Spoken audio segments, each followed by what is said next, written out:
Every trip I make, my team sets me up a little bit differently in terms of survival pieces for my kit. So I want to take a look and see what they've left me this time. It's a wintertime scenario. It's the middle of December in upstate New York. So hopefully some of the things they've left me are going to suit me in that way. I got my bag here, and here's one of my favorite things. If it gets really cold, they left me a toboggan cap. Boston Red Sox, my favorite team. So I may definitely have to use that later on. I threw in my Gideon New Testament. I don't go anywhere without that in the wilderness. They gave me a water bottle, but it's empty.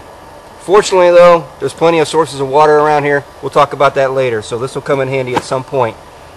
I haven't seen anything else yet, but we gotta keep looking. Let's keep wandering here. And they know I don't go anywhere without this anyway, so they packed it. And that's my engineer's compass, our lensmatic compass. So if you got one of these, chances are you can get yourself out of anywhere. I know GPS units are great tools, but when the battery goes dead or if a satellite goes down, it's not going to help you. This thing never fails. Military issue, United States government. Finally, last but not least, boots. Alright? These are Colombian titanium boots rated for -50 degrees. They don't even make these boots anymore. The best boot that Columbia makes now is a Bugaboo. Go buy a Bugaboo because you'll never find a titanium. But this is the ultimate boot right here. I've been to the Ukraine, I've been to Russia with these things, Siberia. They've come back alive, and I came back too. All right, let's see what we can do next here. Another mist of dust,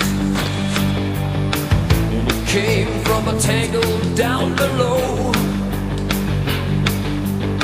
And I tried to remember everything you taught me so well.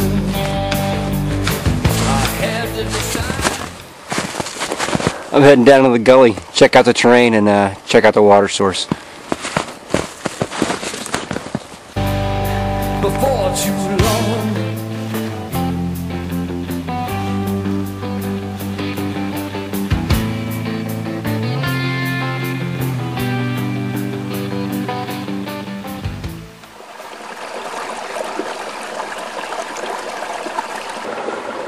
I'm in a deep ravine, and I found a great source of water here. And like I said, they had given me this old water bottle, except there was no water in it.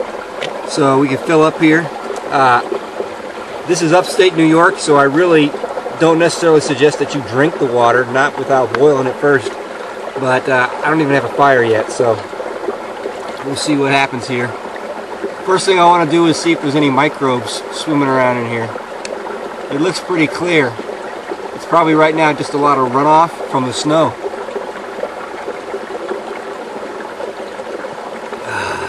That's good stuff. It's been hours since I had anything to drink.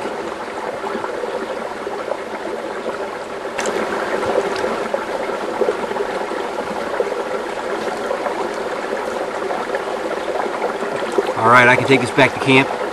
We can find a way to boil it. Be a little safer. I realize that when you think about our financial existence and the struggle that we have in regards to stewardship, so many times we worry about not having enough. In Isaiah chapter 35, God says, "Be strong and do not fear. Behold, your God will come and save you. Water will burst forth in the wilderness and streams in the desert." And you know what? God, in His grace, can provide for us so that we can be good stewards of His resources and enable us to give to see His work progress. was here and now. I felt His touch, I felt His guiding hand. The buck was mine forevermore. I'm trying to think about that. I said, because we may get a lot of takes if I don't have it down right. I said to myself, go ahead, I will test you with pleasure and enjoy what is good. But it turned out to be futile. We'll see. Oh wait, I'll get stripped down. You don't need to film me stripping down. Was here and now. I felt His touch.